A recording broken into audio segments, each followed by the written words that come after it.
Capítulo 2. Diario de Jonathan Harker. Continuación. 5 de mayo. Debí de haberme quedado dormido, ya que si hubiese estado completamente despierto, me habría dado cuenta de que nos acercábamos a este extraordinario lugar. En la oscuridad, el patio parecía de grandes dimensiones, pero como de él parten varios accesos bajo sus correspondientes arcos de medio punto, quizás me dio la impresión de que era mayor de lo que es en realidad. Aún no lo he podido ver de día. Al detenerse la caleza, el cochero saltó al suelo y me tendió la mano para ayudarme a bajar. De nuevo tuve ocasión de comprobar su fuerza prodigiosa. Su mano parecía verdaderamente un mecanismo de acero, capaz de estrujar la mía si quería. Luego cogió mi equipaje. Lo dejó en el suelo junto a mí, ante una enorme puerta, vieja y tachonada de grandes clavos, bajo un pórtico de piedra saledizo. Pude ver incluso a la escasa luz que la piedra estaba tallada de forma imponente, pero sus adornos esculpidos parecían muy erosionados por la lluvia y el tiempo. El cochero, entretanto, saltó otra vez a su asiento y sacudió las riendas. Arrancaron los caballos y el coche desapareció bajo uno de los arcos oscuros. Me quedé en silencio donde estaba, ya que no sabía qué hacer. No había signo alguno de aldaba o campanilla. No era probable que mi voz lograse trasponer estos muros severos y estas ventanas en tinieblas. Me parecía interminable la espera y me asaltaba un cúmulo de dudas y temores. ¿A qué clase de lugar había venido y entre qué clase de gente estaba? ¿En qué siniestra aventura me había embarcado? Era un incidente habitual en la vida de un pasante de abogado que le enviasen a explicar a un extranjero las gestiones sobre la compra de una finca de Londres. Pasante de abogado. A Mina no le habría gustado. Abogado. Porque justo antes de salir de Londres me enteré de que he aprobado el examen. Ahora soy abogado con todas las de la ley. Empecé a frotarme los ojos y a pellizcarme para ver si estaba despierto. Todo esto me parecía una horrible pesadilla, y esperaba despertar de repente y encontrarme en casa con la claridad del día filtrándose por las ventanas, como me pasaba a veces, después de un día de trabajo excesivo. Pero mi carne respondió a la prueba del pellizco, y mis ojos no se equivocaban. Estaba efectivamente despierto, y en los Cárpatos. Todo lo que podía hacer ahora era tener paciencia y esperar a que amaneciera. Justo cuando llegué a esa conclusión, oí al otro lado unos pasos pesados que se acercaban a la puerta, y a través de sus grietas vi el resplandor de una luz que se aproximaba igualmente. Luego sonó un ruido de cadenas y gruesos cerrojos, al ser descorridos. Giró una llave con el chirriante sonido que produce un prolongado desuso, y se abrió la puerta.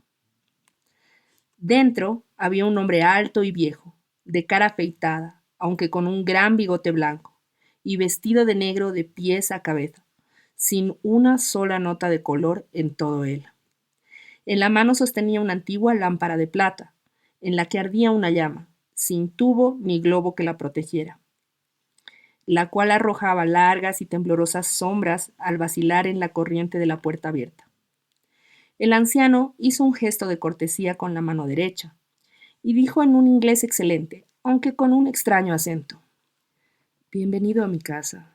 Entre libremente y por su propia voluntad».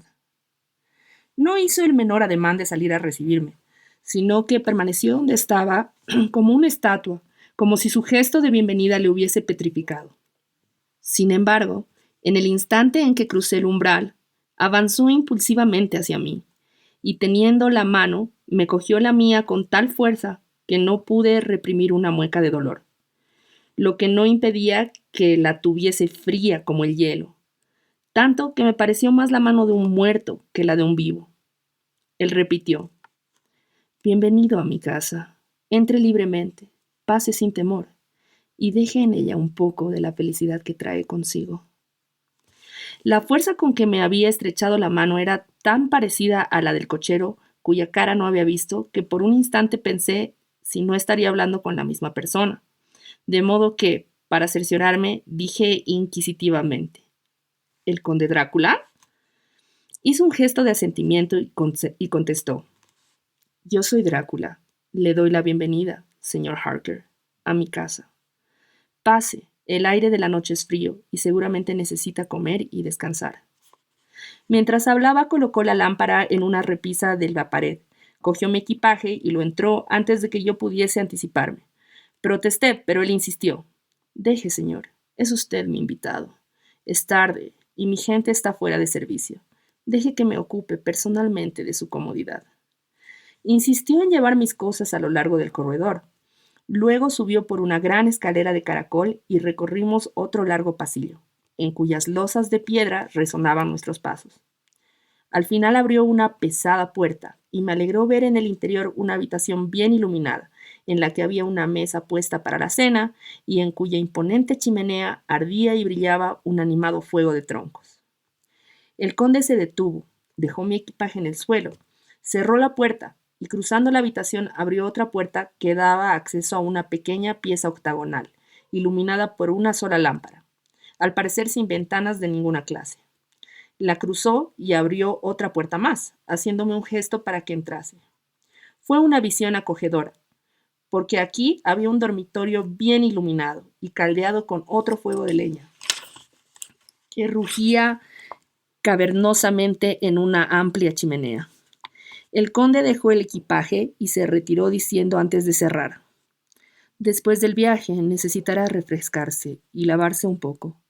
Espero que encontrará todo lo necesario. Cuando haya terminado, pase a la otra habitación, donde tendrá la cena preparada». La luz y el calor y la cálida acogida del conde disiparon todas mis dudas y temores. Al recobrar mi ánimo habitual, descubrí que estaba muerto de hambre, así que me arreglé apresuradamente y fui a la otra habitación. Encontré la cena ya servida. Mi anfitrión, que estaba de pie a un lado de la gran chimenea, apoyado contra la piedra, hizo un gesto cortés señalando la mesa y dijo: «Siéntese, por favor, y cene a su gusto. Confío en que sabrá perdonarme si no me uno a usted. He cenado ya, y no tengo costumbre de tomar nada después». Le tendí la carta sellada que el señor Hawkins me había confiado. La abrió y la leyó gravemente. Luego, con una sonrisa encantadora, me la tendió para que la leyese yo. Un pasaje al menos me llenó de satisfacción. «Siento mucho que un ataque de gota, dolencia que sufro constantemente, me impida viajar durante una temporada. Pero tengo la satisfacción de poder mandar en sustitución mía a una persona que cuenta con toda mi confianza. Es un joven lleno de energía y talento, y de una integridad natural.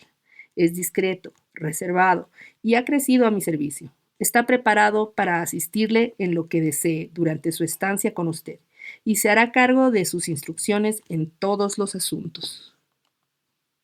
El propio conde se acercó, destapó una fuente, y acto seguido me lancé sobre un suculento pollo asado.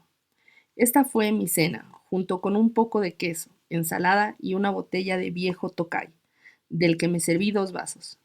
Mientras comía, el conde me hizo un sinfín de preguntas sobre mi viaje, y poco a poco le conté todas las incidencias.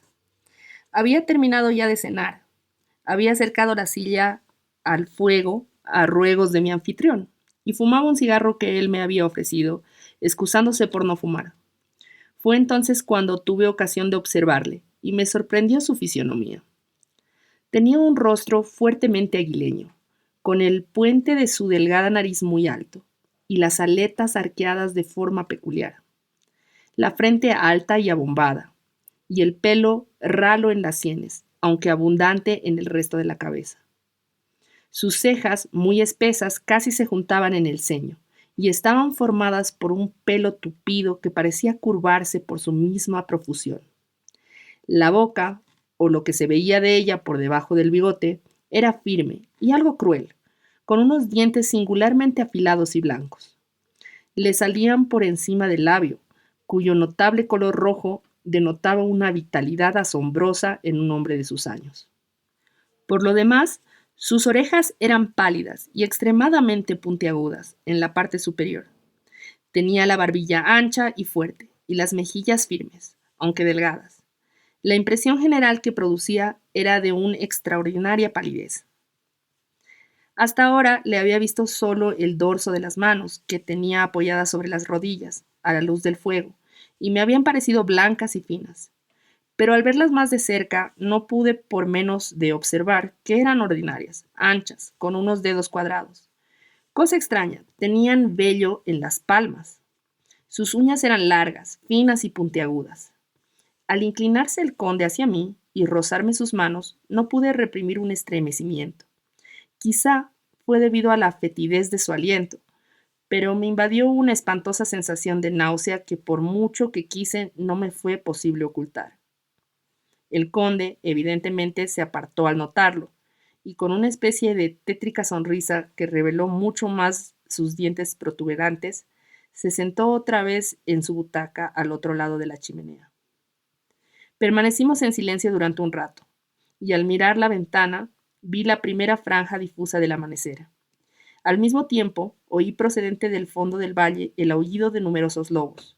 Los ojos del conde centellearon y dijo: Escuche, son los hijos de la noche. Qué hermoso concierto.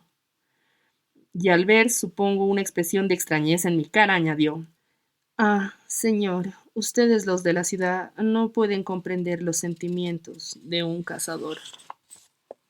Luego se levantó y dijo: Pero debe sentirse cansado. Su dormitorio está preparado y podrá dormir cuanto quiera. Yo estaré ausente hasta la tarde, así que duerma y que tenga buenos sueños. Y con una cortés inclinación me abrió la puerta de la habitación octogonal y entré en mi dormitorio. Estoy hecho un mar de confusiones. Tengo dudas, temores y pienso cosas extrañas que no me atrevo a confesarme a mí mismo. Que Dios me proteja, aunque solo sea por los seres que me son queridos. 7 de mayo. Es otra vez por la mañana, pero he descansado y disfrutado las últimas 24 horas. Dormí hasta bastante tarde y me desperté por mí mismo. Después de vestirme, fui a la habitación donde había cenado y encontré puesto un desayuno frío, con el café en una cafetera, junto al fuego de la chimenea. Había una tarjeta que decía: Estaré ausente un rato, no me espere. D. De modo que me senté y disfruté de un abundante desayuno. Al terminar, traté de descubrir una campanilla a fin de avisar a los criados, pero no vi ninguna. Desde luego, hay deficiencias muy extrañas en esta casa, teniendo en cuenta la extraordinaria ostentación de riqueza que veo a mi alrededor. Los cubiertos de la mesa son de oro y están tan bellamente labrados que deben valer una fortuna. Las cortinas y el tapizado de las sillas y sofás, así como las colgaduras de mi cama, son de un tejido bello y costoso. Debió de ser de muchísimo valor cuando lo hicieron, pues es de hace siglos, aunque se conserva en excelente estado. He visto telas parecidas en Hampton Court, aunque estaban gastadas, raídas y apolilladas. En cambio, en ninguna de las habitaciones hay espejo, ni siquiera en la mesa de mi tocador, y he tenido que recurrir al espejito de viaje que llevo en la bolsa para poder afeitarme y peinarme. Aún no he visto criados por ninguna parte, ni he oído otros ruidos en los alrededores del castillo que el aullido de los lobos. Al terminar de comer, no sé si llamarlo desayuno o cena, pues eran entre las 5 y 6 de la tarde, busqué algo para leer, ya que prefiero no andar por el castillo hasta tanto no cuente con el permiso del conde. No había absolutamente nada en la habitación, ni libros, ni periódicos, ni utensilios para escribir. Así que abrí otra puerta de la habitación y encontré una especie de biblioteca. Traté de abrir la puerta opuesta a la mía, pero estaba cerrada con llave. En la biblioteca encontré, para gran alegría mía, numerosos libros ingleses, estanterías enteras y volúmenes encuadernados de revistas y periódicos. Había una mesa en el centro que estaba atestada de revistas y periódicos ingleses, aunque ninguno era de fecha reciente. Los libros trataban de los temas más diversos: historia, geografía, economía, política, botánica, geología, derecho, todos sobre Inglaterra y sobre la vida y las costumbres inglesas. Había incluso libros de consulta tales como el Registro de Direcciones Útiles de Londres, los libros azul y rojo, el Whitaker's Almanac, los escalafones del ejército y de la marina. y algo que me produjo alegría, el censo del cuerpo jurídico. Mientras hojeaba los libros, se abrió la puerta y entró el conde. Me saludó con cordialidad y expresó su esperanza de que hubiese descansado bien durante la noche. Luego prosiguió. Me alegra que haya sabido llegar hasta aquí, pues estoy seguro de que encontrará muchas cosas interesantes. Estos amigos, y apoyó la mano sobre algunos libros, han sido buenos compañeros míos durante estos últimos años, desde que se me ocurrió la idea de trasladarme a Londres. Me han proporcionado muchas horas agradables. Gracias a ellos, he llegado a conocer su poderosa Inglaterra, y conocerla es amarla. Ansío el momento de recorrer las calles concurridas del inmenso Londres, encontrarme en el torbellino y la avalancha de la humanidad, compartir su vida, sus cambios, su muerte, todo. Pero ay, hasta ahora solo conozco su lengua a través de los libros. Por usted, amigo mío, veo que la sé hablar. Pero conde, dije, usted la habla perfectamente. Hizo una grave reverencia. Gracias, amigo mío, por su halagadora estimación, pero me temo que aún me queda mucho camino por recorrer. Es cierto que conozco la gramática y las palabras, pero hasta ahora no sé manejarla bien. Por supuesto que sí, dije, la habla a la perfección. No es verdad, contestó. Sé muy bien que si yo anduviese y hablase en pleno Londres, nadie dejaría de notar que soy extranjero. Así que no lo suficiente para mí. Aquí soy noble, soy un boyardo, la gente llana me conoce y soy el señor. Pero un desconocido en tierra extraña no es nadie. Los hombres no conocen y no conocerle es no tenerle en cuenta. Me contento con ser como los demás, de forma que nadie se pare a verme, ni deje de hablar al oírme para exclamar, ¡ja, ja! Un extranjero. Hace tanto tiempo que soy señor que quiero seguirlo siendo, o al menos que nadie esté por encima de mí. Usted no viene solo como agente de mi amigo Peter Hawking de Exeter para ponerme al corriente sobre mi nueva propiedad en Londres. Confío en que descansará aquí un tiempo de forma que, conversando con usted, pueda aprender la entonación inglesa. Quiero que cuando cometa un error de pronunciación, por pequeño que sea, me lo diga. Siento haber tenido que estar ausente tanto tiempo, pero sé que sabrá perdonar a quien lleva entre manos tantos asuntos importantes. Por supuesto, le dije que sí. Y le pregunté si podía entrar en la biblioteca cuando quisiera. Me contestó que por supuesto. Y añadió, puede visitar las partes del castillo que le apetezcan, salvo las puertas que están cerradas, donde naturalmente no deseará usted entrar. Hay razones para que todo esté como está, y si lo viese usted con mis ojos, lo entendiese con mi entendimiento. Quizás lo comprendería mejor. Le dije que estaba seguro de ello, y luego prosiguió. Estamos en Transilvania, y Transilvania no es Inglaterra. Nuestras costumbres no son las de ustedes, de modo que habrá muchas cosas que le resultarán extrañas. Y puesto que me ha contado las incidencias de su viaje, sabe ya lo singulares que pueden ser las cosas aquí. Esto dio pie a una larga conversación, y como era evidente que quería hablar, aunque no fuese más que por hablar, le hice muchas preguntas acerca de lo que había sucedido o había oído decir. A veces eludía el tema o desviaba la conversación fingiendo no entender, pero generalmente contestaba a cuanto le preguntaba con toda sinceridad. Luego, pasado un rato, me volví más atrevido y le pregunté sobre algunas cosas extrañas que había observado la noche anterior, como por ejemplo por qué el cochero se acercaba a los lugares donde veíamos llamas azules. ¿Era cierto, efectivamente, que indicaban el sitio donde había oro escondido? Entonces me explicó que era creencia común que en determinada noche del año, la noche pasada concretamente, en que todos los malos espíritus se liberan, se ve una llama azul en todos aquellos lugares en los que hay escondidos un tesoro. Dichos tesoros, prosiguió, han sido escondidos en la región que usted recorrió anoche. De eso no hay la menor duda. ya que durante siglos fue campo de batalla de valacos, sajones y turcos. En realidad no hay un pie de terreno en toda esta región que no se haya enriquecido con la sangre de los hombres, patriotas o invasores.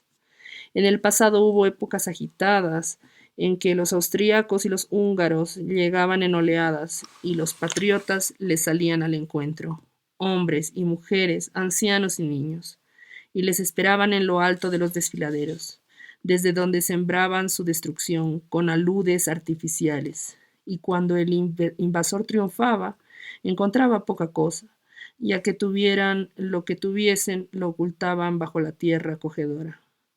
Pero, dije yo, ¿cómo pueden haber permanecido durante tanto tiempo sin ser descubiertos, cuando hay una señal tan inequívoca de su situación para un hombre que se tome la molestia de mirar?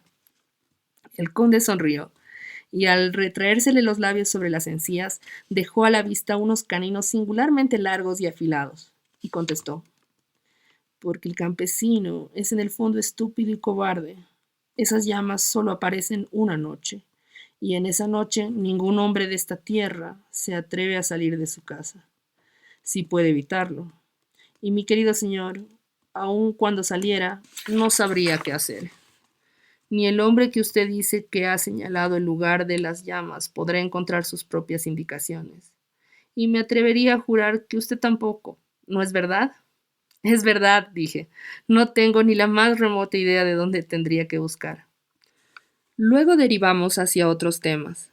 Bueno, dijo por último, hábleme de Londres y de la casa que han comprado para mí. Excusándome por mi negligencia, fui a mi habitación a sacar los documentos de mi bolsa. Mientras los ordenaba, oí ruido de cubiertos y tazas en la habitación continua, y al regresar vi que la mesa estaba recogida y había una lámpara encendida, dado que había oscurecido. También encontré encendidas las lámparas del despacho o la biblioteca. El conde estaba tumbado en el sofá, leyendo nada menos que la guía inglesa Bradshaw. Al entrar yo, retiró los libros y periódicos de la mesa y nos pusimos a revisar los planos, gestiones y cifras de todo género. Se interesó por todo y me hizo miles de preguntas sobre el lugar y sus alrededores. Evidentemente había estudiado cuanto había caído en sus manos sobre el contorno, pues resultó que sabía mucho más que yo. Cuando se lo dije, exclamó, pero amigo mío, ¿acaso no es necesario que lo sepa? Cuando me instale allí, estaré completamente solo, y mi amigo Harker Jonathan. No, perdóneme, he caído en la costumbre del país de anteponer el patronímico. Mi amigo Jonathan Harker. No estará a mi lado para corregirme y ayudarme. Estará en Exeter, a kilómetros de distancia, probablemente manejando documentos jurídicos con mi otro amigo Peter Hawkins. ¿A que sí? Estudiamos los detalles de la compra de la propiedad de Purfleet. Cuando le hube expuesto todas las gestiones y me hubo firmado él todos los documentos necesarios, acompañados de una carta para el señor Hawkins, empezó a preguntarme cómo había encontrado una casa tan apropiada. Le leí las notas que había tomado en aquella ocasión y que transcribo aquí. En Purfleet, en una carretera secundaria, he encontrado un edificio que parece reunir las condiciones requeridas, en el que se exhibe un deteriorado cartel anunciando que está en venta. Se encuentra rodeado por un muro alto, antiguo, de sólida piedra, que no ha sido reparado desde hace muchos años. Las puertas cerradas son de gruesa madera de roble y hierro totalmente oxidado. La finca se llama Carfax, sin duda corrupción del antiguo Quatreface, ya que el edificio tiene 4 fachadas que coinciden con los 4 puntos cardinales. Tiene unas 8 hectáreas de terreno, enteramente cercado por el citado muro de piedra. Hay muchos árboles y algunos rincones quedan demasiado sombríos. Hay también un estanque o pequeño lago, profundo y oscuro, alimentado sin duda por algunos manantiales, ya que el agua es clara y discurre por una corriente de cierto caudal.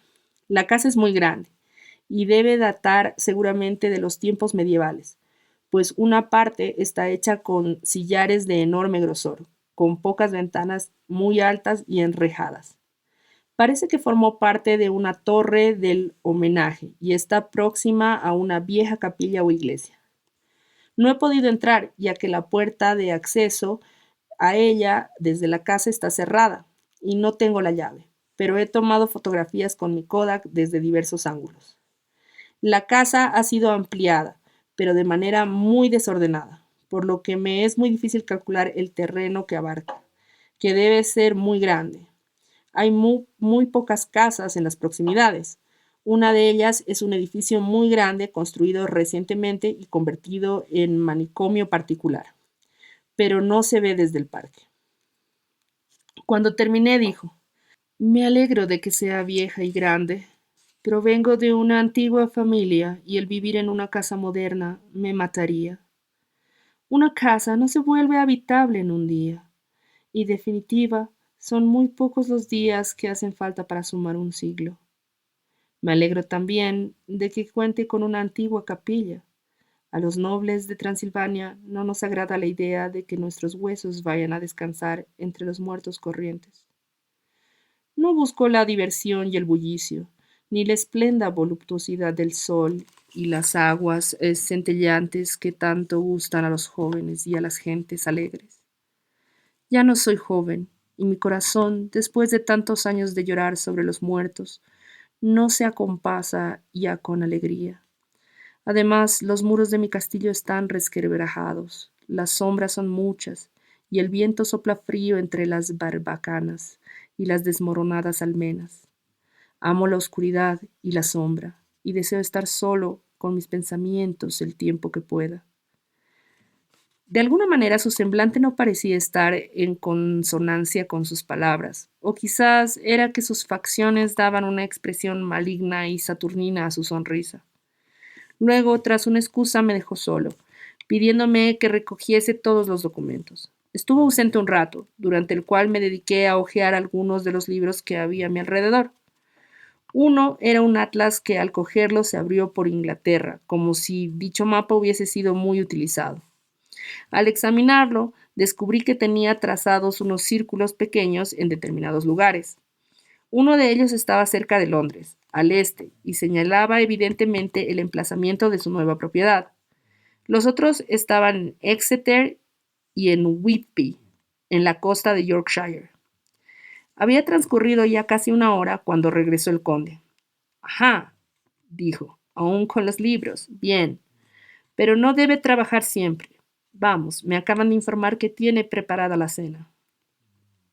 Me tomó del brazo y pasamos a la habitación contigua, donde encontré una excelente cena dispuesta en la mesa.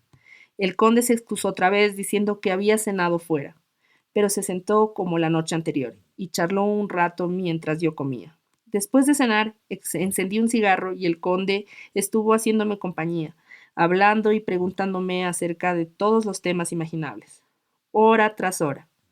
Me daba cuenta de que se estaba haciendo muy tarde, pero no dije nada, pues me sentía en la obligación de satisfacer los deseos de mi anfitrión en todos los sentidos. No tenía sueño, ya que el descanso de la noche anterior me había reconfortado, pero no por ello dejé de sentir esos escalofríos que le entran a uno cuando empieza a amanecer, que son en cierto modo como el cambio de la marea. Dicen que la gente que está a punto de morir lo hace generalmente al romper el día o al cambiar la marea. Cualquiera que cansado y atado, por así decir, a su puesto, haya experimentado este cambio en la atmósfera, puede entenderlo muy bien. Y de repente, con una estridencia preternatural, el canto de un gallo rasgó el aire diáfano de la madrugada. El conde Drácula se puso en pie de un salto y dijo, vaya, es de madrugada otra vez. ¿Cuánto me cuesta dejarle? Debe procurar hacer menos interesante su conversación sobre Inglaterra, mi nuevo y amado país, a fin de que no olvide yo que el tiempo vuela. Y tras una inclinación se retiró. He entrado a mi habitación y he descorrido las cortinas, pero hay poco que observar. Mi ventana da al patio. Todo lo que puede verse es el gris, cálido cielo, cada vez más claro. Así que he corrido las cortinas otra vez y me he puesto a escribir lo del día. 8 de mayo. Temía al empezar a escribir en este cuaderno volverme demasiado difuso, pero ahora me alegro de haber anotado todos los incidentes desde el principio, porque hay algo tan extraño en este lugar, y es tan raro todo él, que no puedo por menos de sentirme intranquilo. Me gustaría estar a salvo y lejos de aquí, o no haber venido. Puede que esta extraña existencia nocturna me esté afectando, pero ojalá sea eso todo. Si tuviera a alguien con quien hablar, podría resistirlo, pero no tengo a nadie. Solo puedo hablar con el conde. Pero qué consuelo. Me temo que soy la única persona viviente de este lugar. Dejadme ser prosaico a la hora de contar los hechos. Eso me ayudará a soportarlo y evitará que se me desboque la imaginación. De lo contrario, estoy perdido. Dejadme decir cuál es mi situación, o cuál creo que es. Me acosté, pero solo dormí unas horas, y viendo que no podía conciliar el sueño otra vez, me levanté. Tenía el espejito colgado junto a la ventana, y había empezado a afeitarme. De repente sentí una mano en mi hombro, y oí la voz del conde que decía: Buenos días. Me sobresalté, asombrado de no haberle visto, dado que el espejo reflejaba toda la habitación que tenía detrás. Con el sobresalto me hice un leve corte, aunque no lo noté al principio. Contesté al saludo del conde y me volví hacia el espejo para averiguar por qué no le había visto. Esta vez no cabía error. No cabía error posible. El hombre estaba cerca de mí y podía verle por encima del hombro, pero su imagen no se reflejaba en absoluto en el espejo.